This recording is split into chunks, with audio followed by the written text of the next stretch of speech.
51तम विवाह वार्षिकी पालन कर बॉलीवुड स्टार दंपति अमिताभ बच्चन एवं जया बच्चन। चलित वर्ष यह स्टार दंपति विवाह वार्षिकी पालन करथिबा बेले पूर्व स्मृति को दोहराई अभिनेत्री तथा सांसद जया बच्चन।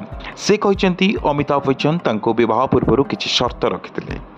विवाह पूर्व अमिताभ बच्चन कहते सकाळ 9 रु संध्या 5 पर्यंत काम करता पत्नी से चाहती काम करें किंतु नियमित भाव नुहे।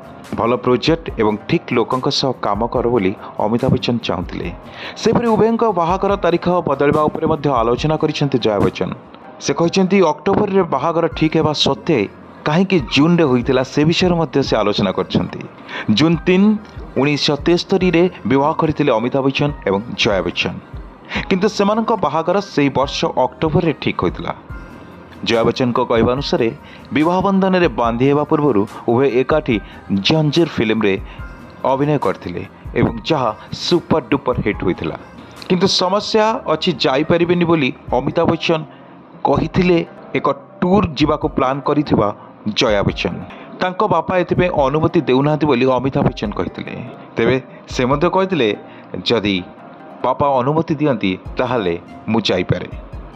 यापर सेमानक विवाह अक्टोबर परिवर्ते जून रे होइतिला। बुरे रिपोर्ट न्यूज 16 ओडिया खबर।